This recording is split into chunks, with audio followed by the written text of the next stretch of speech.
Hello everyone and welcome to Education Achievers. I hope you all must be doing well. Last class में हम लोगों ने discuss किया था इवैल्यूएशन का मीनिंग क्या होता है, उसकी कैरेक्टरिस्टिक्स क्या होती हैं, नीड क्या होती है, इंपॉर्टेंस क्या होती है। जो बेसिक कॉन्सेप्ट है इवैल्यूएशन से रिलेटेड या मूल्यांकन से रिलेटेड, उसकी बात की थी हमने लास्ट क्लास में। आज की इस क्लास में हम जानेंगे मूल्यांकन के प्रकार या फिर टाइप्स ऑफ इवैल्यूएशन के बारे में, जो कि मेनली कितने होते हैं, formative, summative, diagnostic and placement evaluation. इन चारों के बीच डिफरेंस क्या है, अगर क्वेश्चन आपके एग्जाम में पूछा जाता है तो क्या कीवर्ड्स होंगे जिसकी हेल्प से आप लोग आइडेंटिफाई कर सकते हो कि कौन सा ऑप्शन होगा आपके टाइप्स ऑफ इवैल्यूएशन का। इन सारी चीज़ों पर बात करेंगे। पहले हम कॉन्सेप्ट डिस्कस करेंगे और उसके बाद हम कुछ इंपॉर्टेंट प्रीवियस ईयर क्वेश्चंस भी प्रैक्टिस करेंगे। और आगे की कोई भी क्लास आप लोग मिस नहीं करना चाहते हो तो मेक श्योर चैनल को सब्सक्राइब कर देना और साथ ही बेल आइकॉन भी ज़रूर प्रेस कर देना ताकि किसी क्लास का नोटिफिकेशन आपका मिस ना हो। ओके, इवैल्यूएशन का मीनिंग क्या होता है? इवैल्यूएशन का मीनिंग देखा था, इवैल्यूएशन दो चीज़ों से मिलकर बनता है। Evaluation is equal to measurement plus assessment. Measurement होता है हमारा क्वांटिटेटिव और असेसमेंट होता है क्वालिटेटिव। मीज़रमेंट में हम देखते हैं कि बच्चे के आउट ऑफ 100 कितने मार्क्स आ रहे हैं, यानी कि जब हम बच्चे की स्कोरिंग देखते हैं, बच्चे को क्वांटिटेटिव एस्पेक्ट से असेस करते हैं, वो होता है हमारा मीज़रमेंट। और असेसमेंट होता है हमारा क्वालिटेटिव टर्म, यानी मीज़रमेंट के बेस पर जब हम बच्चे को गुड, बेटर या फिर बेस्ट की कैटेगरी में रखते हैं तो वो हमारा क्या होता है, असेसमेंट। मीज़रमेंट के बेस पर हम असेसमेंट करते हैं। और जब ये क्वालिटेटिव और क्वांटिटेटिव दोनों टर्म आपस में मिल जाते हैं तो वो होता है हमारा इवैल्यूएशन। इवैल्यूएशन की हेल्प से हमें क्या क्या करना होता है, इवैल्यूएशन की हेल्प से हम बच्चे की परफॉर्मेंस के बारे में फाइनल जजमेंट दे सकते हैं, उसको नेक्स्ट क्लास में प्रमोट करना है या नहीं, ये सब क्या होता है इवैल्यूएशन। बच्चा पास हुआ या फेल हुआ, बच्चे की ग्रेड कितनी मिली, सीजीपीए कितना आया, ठीक है, बच्चे की फर्स्ट डिवीज़न आई, सेकंड डिवीज़न आई, वो सब हमारा क्या कहलाता है, वो सब हमारा कहलाता है इवैल्यूएशन। ठीक है, तो फाइनल जजमेंट देने की बात आए तो वहाँ पर आपका आंसर क्या होगा, इवैल्यूएशन। अब इसके टाइप्स की बात अगर करें हम तो specially there are 4 types of evaluation used in classroom. These are summative, formative, diagnostic and placement. ये 4 टाइप्स के इवैल्यूएशन है जिसको हम वन बाय वन डिस्कस करने वाले हैं। समेटिव को कहा जाता है योगात्मक, फॉर्मेटिव को कहा जाता है रचनात्मक, डायग्नोस्टिक को कहा जाता है नैदानिक और प्लेसमेंट को कहा जाता है प्लेसमेंट इवैल्यूएशन। ठीक है, प्लेसमेंट मतलब सही व्यक्ति को सही स्थान पर पहुंचा देना। सबसे पहले हम देखेंगे समेटिव इवैल्यूएशन। समेटिव इवैल्यूएशन जिसको हिंदी में कहा जाता है योगात्मक मूल्यांकन। इसके नाम से आपको याद रखना है, सम मतलब योग और योगात्मक मतलब योग। Summative evaluation is the commonly known type of evaluation. It comes at the end of the term, course or program of teaching. Annual examination and half yearly examination in school public examination are the example of such evaluation. देखो summative evaluation का क्या मतलब है, जैसे सम का मतलब होता है जोड़ना या योग, योगात्मक यानी योग, सम यानी कि जोड़।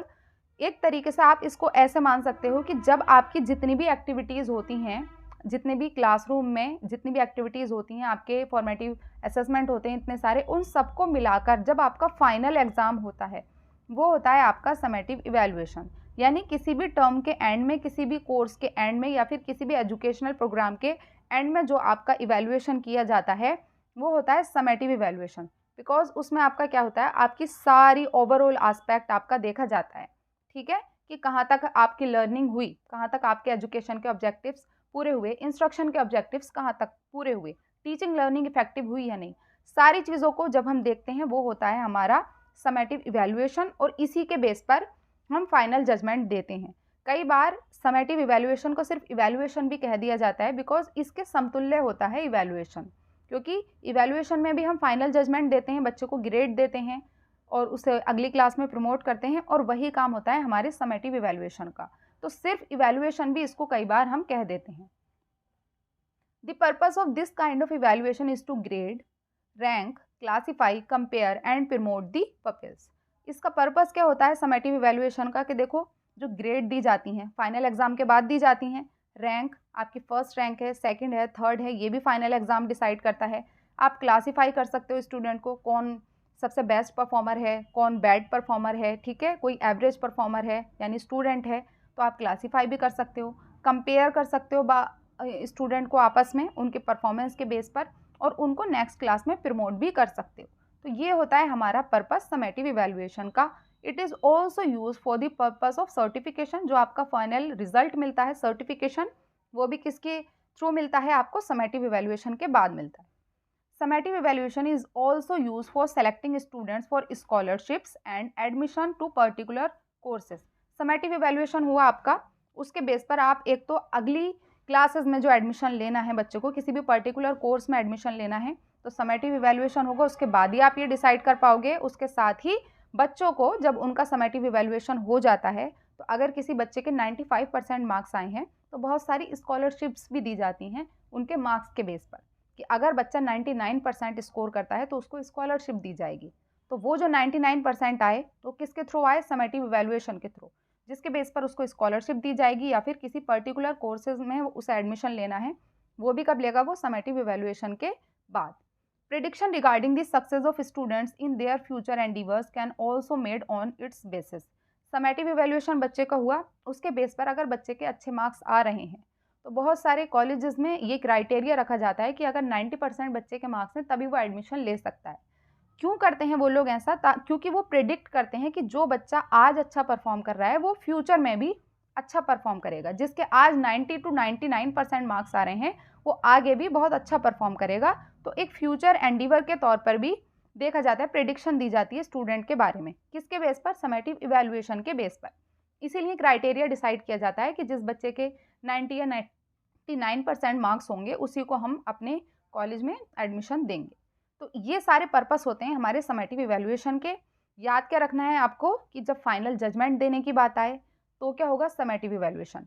ग्रेड देने की बात आए, बच्चों को रैंक देने की बात आए, क्लासीफाई करना, कंपेयर करना, नेक्स्ट क्लास में प्रमोट करना, किसी पर्टिकुलर कोर्स में एडमिशन लेना, ये सारी चीज़ें किस में आएंगी? आपके समेटिव इवैल्यूएशन में आएंगी।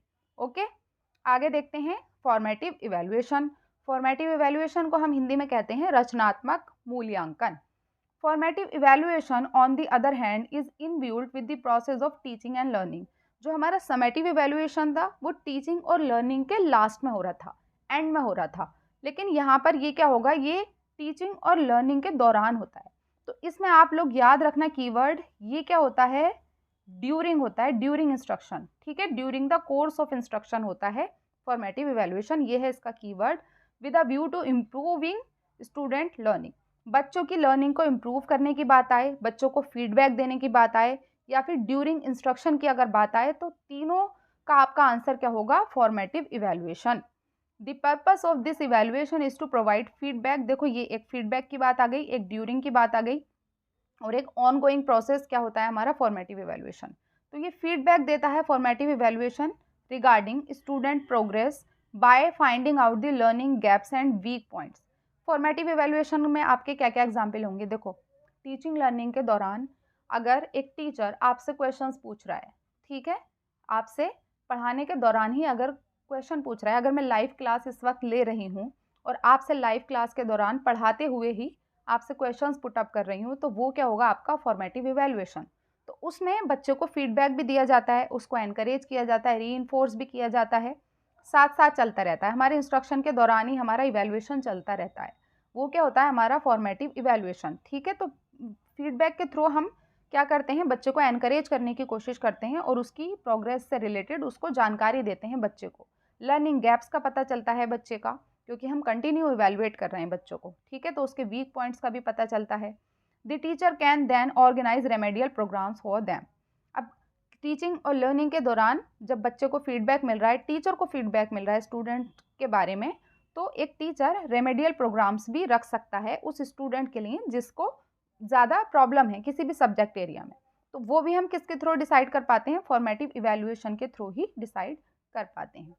ओके, अब फॉर्मेटिव और समेटिव इवैल्यूएशन में अगर डिफरेंस की बात करें तो फॉर्मेटिव क्या होता है? Help students to learn and practise. Formative evaluation के थ्रू बच्चा लर्न करता है, प्रैक्टिस करता है चीज़ों को। समेटिव इवैल्यूएशन क्या होता है? Assess student performance. फॉर्मेटिव में हम कंटिन्यू बेसिस पर बच्चे को एसेस करते हैं, उसका मेजरमेंट करते हैं, टेस्ट लेना, क्वेश्चंस पूछना, वो सब होता है फॉर्मेटिव। तो बच्चा लर्न भी करता है और उसकी प्रैक्टिस भी होती रहती है। समेटिव में हम क्या होता है कि जो भी हमने सीखा, जो बच्चों ने सीखा, उसको एसेस करते हैं, उसकी परफॉर्मेंस को एसेस करते हैं कि कैसा परफॉर्म किया बच्चे ने। वो होता है हमारा समेटिव इवैल्यूएशन, जो लास्ट में करते हैं हम। अब व्हेन ये कब होता है, थ्रू आउट द कोर्स, ये कोर्स के दौरान ही होता रहता है, ठीक है। ड्यूरिंग द इंस्ट्रक्शन के में होता है हमारा फॉर्मेटिव इवैल्यूएशन। समेटिव क्या होता है, कब होता है, when the end of instructional period, जब हमारा किसी कोर्स का, किसी भी एजुकेशनल प्रोग्राम का एंड होता है, तब होता है हमारा समेटिव इवैल्यूएशन। भाई की अगर बात करें तो identify gaps and improve learning. क्यों होता है फॉर्मेटिव इवैल्यूएशन, ताकि गैप्स का पता चल सके कि बच्चों को किस चीज़ में प्रॉब्लम है, उसको आइडेंटिफाई करने के बाद आप इम्प्रूव कर सकते हो उसकी लर्निंग, ठीक है। समेटिव में अगर वाई की बात करें तो ये कलेक्ट करता है evidence of student knowledge, skill and proficiency. Summative क्यों होता है, ताकि हम ये पता लगा सकें कि बच्चे के अंदर कितनी नॉलेज है, कितना उसने अचीव किया, कितना सीखा, उसका स्किल डेवलपमेंट कितना हुआ, कितना वो प्रोफिशिएंट हुआ किसी भी सब्जेक्ट में। तो वो क्या होता है, समेटिव इवैल्यूएशन, जो इस भाई का आंसर देता है। उसके बाद आता है हाउ। फॉर्मेटिव इवैल्यूएशन कैसे होता है, via approaches that support specific student need. ये किसके थ्रू होगा, अलग अलग स्टूडेंट की नीड को ध्यान में रखकर हम करते हैं फॉर्मेटिव इवैल्यूएशन, ठीक है। कुछ एक्टिविटीज़ के थ्रू हम बच्चे को असेस कर सकते हैं, क्वेश्चंस पुट अप कर सकते हैं, उन्हें हम असाइनमेंट दे सकते हैं, प्रोजेक्ट दे सकते हैं, वो सब क्या होगा, फॉर्मेटिव। समेटिव क्या होगा, वाया एग्जिट लर्निंग प्रोडक्ट्स और अ क्यूमुलेटिव असेसमेंट। समेटिव हम क्या करते हैं, जो हमारे फाइनल एग्जामिनेशन होते हैं वो होता है हमारा समेटिव इवैल्यूएशन। तो ये हुआ समेटिव और फॉर्मेटिव के बीच मेन डिफरेंस, जो कि कई बार आपसे पूछ लिया जाता है। अब हम देखते हैं डायग्नोस्टिक इवैल्यूएशन, जिसको हिंदी में कहा जाता है नैदानिक मूल्यांकन। नैदानिक से आप याद रखना कि जब हम निदान करते हैं, जैसे कि किसी डॉक्टर के पास आप जाते हो, आप उसको अपनी प्रॉब्लम बताते हो, तो वो पहले आपको जानने की कोशिश करता है कि आपकी जो प्रॉब्लम है उसकी कारण क्या है, उसको डायग्नोस करता है, ठीक है। उसके लिए आपको वो टेस्ट बता सकता है। टेस्ट क्यों बताता है डॉक्टर, ताकि ये पता लगा सके कि आपकी जो बीमारी है उसकी कॉजेज़ क्या हैं, उसकी वजह क्या है। तो उसके लिए आपको वो टेस्ट बताता है, यानी वो पहले आपको डायग्नोस करता है, उसके बाद आपका ट्रीटमेंट करता है। उसी तरीके से होता है हमारा डायग्नोस्टिक इवैल्यूएशन एजुकेशन प्रोसेस में। Diagnostic evaluation is another kind of evaluation which is more closely related to formative. कई बार ये क्वेश्चन भी पूछा जाता है कि डायग्नोस्टिक इवैल्यूएशन किससे क्लोजली रिलेटेड होता है। तो जो हमारा फॉर्मेटिव इवैल्यूएशन होता है ना, बहुत बार फॉर्मेटिव इवैल्यूएशन के दौरान ही हमारा डायग्नोस्टिक इवैल्यूएशन भी चलता रहता है, ठीक है। तो डायग्नोस्टिक इवैल्यूएशन किससे रिलेटेड होता है, हमारे फॉर्मेटिव इवैल्यूएशन की तरह ही होता है, थोड़ा सा डिफरेंट होता है, लेकिन समेटिव इवैल्यूएशन से इतना ज़्यादा रिलेटेड नहीं होता। किससे रिलेटेड होता है, फॉर्मेटिव इवैल्यूएशन से। एक तो बात हुई ये। In fact it is to be carried out along with formative evaluation in the class. क्यों होता है इसके समतुल्य, क्योंकि बहुत बार फॉर्मेटिव इवैल्यूएशन के साथ साथ ही हमारा डायग्नोस्टिक इवैल्यूएशन भी चलता रहता है, इसीलिए ऐसा कहा जाता है। The main purpose of diagnostic evaluation is to find out the underlying causes of weaknesses. देखो कहीं पर भी वीकनेसेस की वजह क्या है ये जानने की बात है, जैसे कि आपकी बीमारी की क्या वजह है उसको जानने के लिए डॉक्टर डायग्नोस करता है। ऐसे ही आपके एजुकेशन में जो स्टूडेंट की वीकनेसेस हैं उसके कारण अगर आप जानना चाहते हो तो तब आप क्या करोगे, डायग्नोस्टिक इवैल्यूएशन, ठीक है। But it is also needed even prior to instruction. आप अपने इंस्ट्रक्शन प्रोसेस से अपने इंस्ट्रक्शन से पहले कर सकते हो डायग्नोस्टिक इवैल्यूएशन। जैसे कि फॉर्मेटिव हम कर रहे थे ड्यूरिंग इंस्ट्रक्शन, कि पढ़ाते पढ़ाते हम बच्चे को क्वेश्चंस पूछ रहे थे, उसका टेस्ट ले रहे थे, ठीक है। उस तरीके से होता है हमारा फॉर्मेटिव इवैल्यूएशन। लेकिन डायग्नोस्टिक क्या होता है, प्रायर टू इंस्ट्रक्शन, इंस्ट्रक्शन से पहले, पढ़ाने से पहले अगर आप बच्चे से क्वेश्चंस पूछते हो, उसकी प्रायर नॉलेज जानना चाहते हो, कितना स्किल है, कितना प्रोफिशिएंट है वो, अगर आप उसकी प्रायर नॉलेज, जो प्रीवियस नॉलेज है, उसको जानने के लिए अगर आप इवैल्यूएट कर रहे हो बच्चे को, यानी आप वहाँ पर उसको डायग्नोस कर रहे हो। इसीलिए डायग्नोस्टिक इवैल्यूएशन को कई बार प्रायर टू इंस्ट्रक्शन भी कहा जाता है, in order to place student properly by looking at her level of achievement. जब आपने देख लिया कि बच्चे का लेवल क्या है, कितनी उसके अंदर नॉलेज है, आपने डायग्नोस कर लिया स्टूडेंट को, अब उसके बेस पर आप अपना टीचिंग का प्रोसेस स्टार्ट करते हो। इसीलिए डायग्नोस्टिक जो इवैल्यूएशन है वो हमारा प्रायर टू इंस्ट्रक्शन भी होता है, ड्यूरिंग भी होता है, लेकिन प्रायर टू इंस्ट्रक्शन भी होता है। पहले आपने असेस कर लिया बच्चे की कितनी नॉलेज है, उसके बाद आप अपना टीचिंग प्रोसेस स्टार्ट करते हो, ओके। अब आता है प्लेसमेंट इवैल्यूएशन। प्लेसमेंट इवैल्यूएशन का क्या मतलब होता है, placement evaluation as the name suggest it is design to place the right person in the right place. जैसे हम नेम से याद रखते हैं, समेटिव हमने नेम से याद किया, ठीक है, ऐसे डायग्नोस्टिक हमने नेम से याद किया। डायग्नोस करना यानी कि कारण का पता लगाना, वीकनेसेस का पता लगाना, स्टूडेंट के लेवल का पता लगाना, किस लेवल पर है स्टूडेंट, उसके बाद अपना इंस्ट्रक्शन स्टार्ट करना। ऐसे ही प्लेसमेंट में क्या होता है, इसका जो मेन पर्पस होता है वो होता है कि प्लेस करना राइट पर्सन को राइट जगह, वो होता है हमारा placement evaluation. Placement evaluation also refer to as pre assessment और इनिशियल असेसमेंट, इसको प्री असेसमेंट भी कहा जाता है, इनिशियल असेसमेंट भी कहा जाता है, यानी पूर्व मूल्यांकन या फिर प्रारंभिक मूल्यांकन भी इसको कहा जाता है। It is conducted prior to instruction, ये भी प्रायर टू इंस्ट्रक्शन होता है। It ensures the entry performance, इसका कीवर्ड क्या है, entry performance of the pupil. देखो प्लेसमेंट इवैल्यूएशन जो आपके जैसे कि मेडिकल एंट्रेंस एग्जाम होते हैं, मेडिकल एंट्रेंस एग्जाम का क्या मतलब होता है, जब मेडिकल एंट्रेंस एग्जाम आपसे लिए जाते हैं, आप उसको क्वालिफाई कर लेते हो, दैट मीन्स कि आप एलिजिबल हो क्या करने के लिए, मेडिकल कोर्स करने के लिए। तो सही पर्सन को सही जगह प्लेस करना होता है प्लेसमेंट इवैल्यूएशन। आप मेडिकल कोर्स करने के लिए एलिजिबल हो क्योंकि आपने क्वालिफाई किया एग्ज़ाम, ठीक है, इसीलिए आप उस कोर्स में एडमिशन ले सकते हो, यानी कि सही जगह प्लेस कर दिया आपको, जहां आपको जाना चाहिए था आपको वहीं पहुंचा दिया, प्लेसमेंट इवैल्यूएशन, ठीक है। ऐसे ही जो कहीं पर आप इंटरव्यू देने जाते हो, कहीं पर जॉब के लिए जाते हो, तो जो आपका असेसमेंट किया जाता है, जो इवैल्यूएट किया जाता है, वो भी क्या होगा, आपका प्लेसमेंट इवैल्यूएशन, यानी आपकी एंट्री परफॉर्मेंस चेक की जाती है। ऐसे ही प्लेसमेंट इवैल्यूएशन को हम इसीलिए कहते हैं इनिशियल असेसमेंट, जो स्टार्टिंग का असेसमेंट होता है, या फिर प्री असेसमेंट यानी स्टार्टिंग से पहले, ठीक है। जो हमारा टीचिंग लर्निंग प्रोसेस होता है उसमें भी प्लेसमेंट इवैल्यूएशन हो सकता है, लेकिन कैसे होगा, इंस्ट्रक्शन से पहले होगा, क्योंकि ये क्या लिख रहा है, प्रायर टू इंस्ट्रक्शन। तो ये कुछ कीवर्ड्स हैं प्लेसमेंट इवैल्यूएशन से रिलेटेड जो आपको याद रखने हैं। अब हम देखते हैं इससे रिलेटेड कुछ important questions. The first question is which of the following are the example of authentic assessment. Authentic assessment का कौन सा एग्जाम्पल होगा, grading, student self assessment, portfolios या फिर एग्जीबिशन। इस क्वेश्चन के आंसर के लिए आपको ये पता होना चाहिए कि ऑथेंटिक असेसमेंट होता क्या है। देखो जो मेन होते हैं हमारे फॉर्मेटिव, समेटिव, डायग्नोस्टिक, प्लेसमेंट, इसके अलावा भी बहुत सारे होते हैं, तो इस तरीके से भी आपके एग्जाम में क्वेश्चन पूछ लिया जाता है। तो उसके लिए आपको पता होना चाहिए कि ऑथेंटिक असेसमेंट का मतलब क्या होता है। देखो ऑथेंटिक असेसमेंट होता है ऐसा असेसमेंट जिसमें बच्चे को अलाउ किया जाए ताकि वो अपनी नॉलेज को, अपनी स्किल्स को प्रैक्टिकल सिचुएशंस में अप्लाई कर सके। तो क्या आपको लगता है कि ग्रेडिंग होगा इसका आंसर, क्योंकि ग्रेडिंग तो फाइनल जजमेंट होता है, उसमें बच्चे का क्या परफॉर्मेंस, तो ये भी नहीं होगा। और जो पोर्टफोलियोज होता है वो भी आपका क्या होता है, लॉन्ग टर्म डॉक्यूमेंटेशन, उसमें भी बच्चे का कोई एक्टिव रोल नहीं है, वो प्रैक्टिकल सिचुएशन में कोई अपनी नॉलेज अप्लाई नहीं कर रहा है। तो ए और सी हमारा कट हो जाएगा, जहाँ पर भी ए और सी लिखा हुआ है उसको कट कर दीजिए, आंसर आ जाएगा बी एंड डी ओनली। क्योंकि स्टूडेंट सेल्फ असेसमेंट, जब वो अपना सेल्फ असेसमेंट करते हैं तो उसमें भी वो उनको अलाउ किया जाता है ताकि वो अपनी नॉलेज को, स्किल को अप्लाई कर सकें प्रैक्टिकल सिचुएशन में। ऐसे ही होता है एग्जीबिशन, यानी कि रियल लाइफ जो सिचुएशन होती है, रियल लाइफ वर्ल्ड में वो अपनी नॉलेज को अप्लाई कर पाएँ। तो student self assessment and exhibition, ये दो ऑप्शन हो जाएंगे ऑथेंटिक असेसमेंट का करेक्ट आंसर।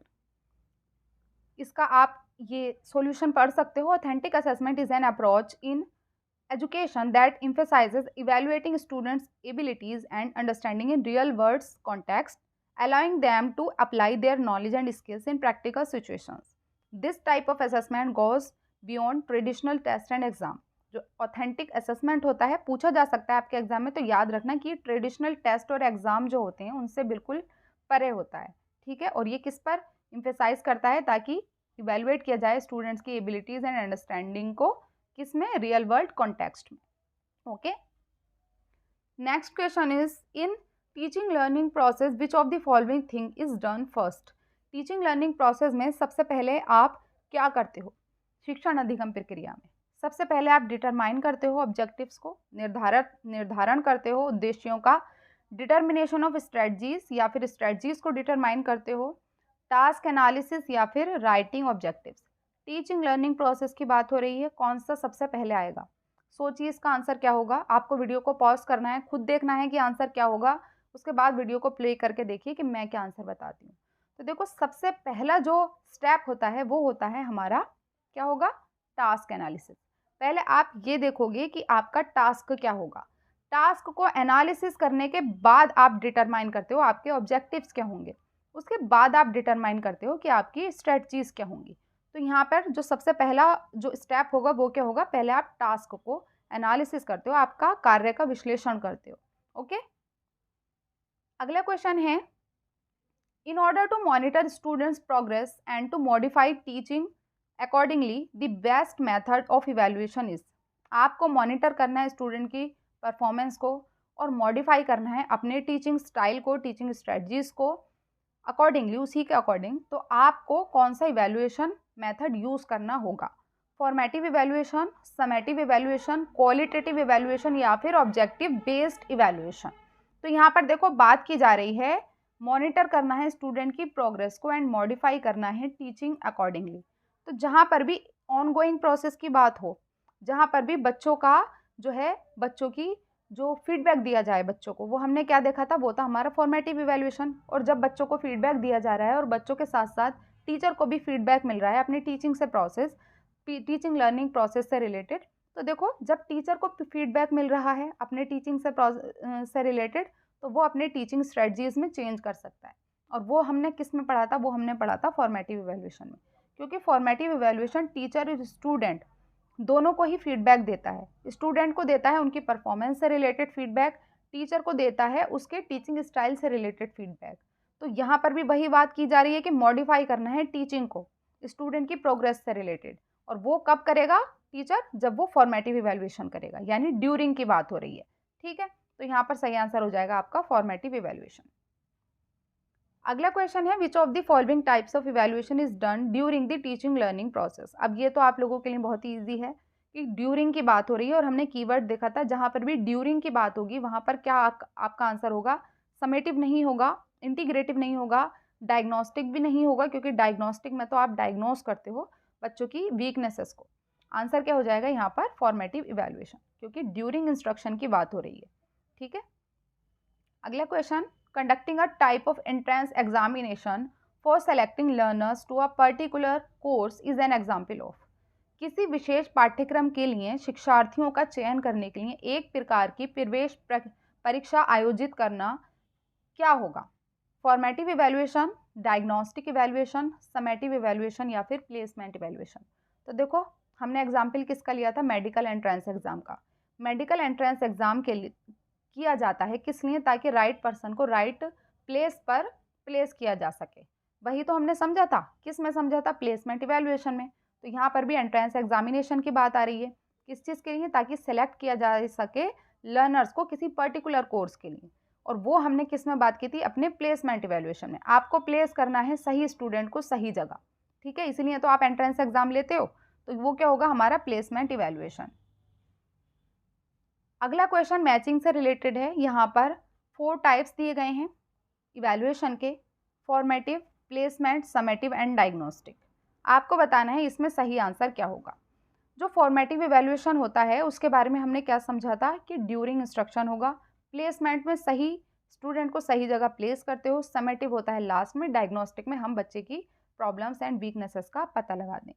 फर्स्ट ऑप्शन देख लेते हैं, मैं पूरा हिंदी में एक्सप्लेन कर रही हूँ तो आपको बिल्कुल परेशान नहीं होना है। The purpose is to check the attitude of a candidate for the course and subject. Entrance exam can be conducted for the same. देखो ये मिल गया कीवर्ड, एंट्रेंस एग्जाम की बात आ रही है। हमने क्या समझा था, मेडिकल एंट्रेंस एग्जाम किस लिए होता है, प्लेसमेंट के लिए।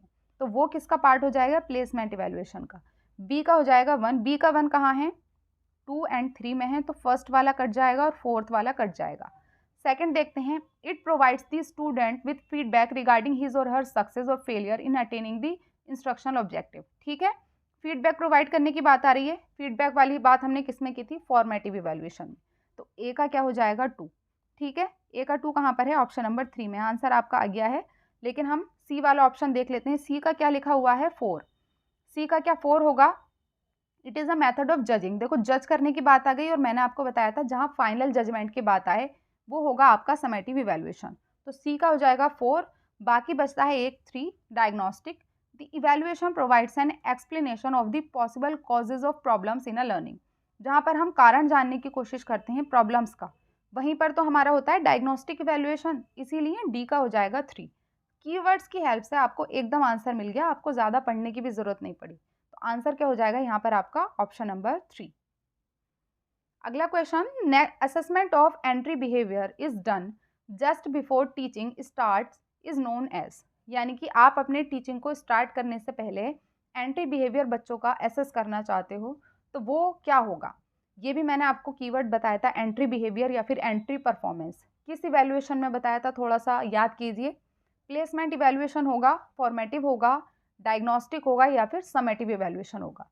तो जहाँ पर भी एंट्री परफॉर्मेंस या एंट्री बिहेवियर की बात आए वहाँ पर क्या होगा आपका प्लेसमेंट इवैल्यूएशन, क्योंकि जब आप किसी पर्टिकुलर कोर्स में एंट्री कराते हो स्टूडेंट की तभी तो आप लेते हो प्लेसमेंट इवैल्यूएशन। तो एंट्री से आपको याद रखना है, जैसे कि मेडिकल कोर्स में आपको एंट्री लेनी है तो क्या हुआ था आपका प्लेसमेंट इवैल्यूएशन, ऐसा आपको याद रखना है। एंट्री बिहेवियर मतलब placement evaluation. Okay, next question statement based question है। स्टेटमेंट 1 क्या कहता है, placement evaluation is basically used to measure the entry behaviour और existing knowledge of the learners. और हमने प्लेसमेंट इवैल्यूएशन में यही पढ़ा था कि प्लेसमेंट इवैल्यूएशन बेसिकली किस लिए यूज़ होता है, ताकि मेजर किया जा सके एंट्री बिहेवियर को, ठीक है, या फिर एग्जिस्टिंग नॉलेज को लर्नर्स की। कीवर्ड क्या है, एंट्री बिहेवियर। सेकेंड स्टेटमेंट है, the keyword which is use for placement evaluation is the entry behaviour. ये भी हमने अभी पढ़ा था, ठीक है। दोनों स्टेटमेंट करेक्ट हो जाएंगे और आंसर हो जाएगा option number 1। Both statement 1 and 2 are true. Option number 1 इसका सही आंसर हो जाएगा। हिंदी में भी आप लोग अच्छे से पढ़ सकते हो। अगला क्वेश्चन है, in order to identify individual differences of learners in a class which of the following can be use by a teacher. आपको क्लासरूम में इंडिविजुअल डिफरेंसेस के बारे में पता लगाना है।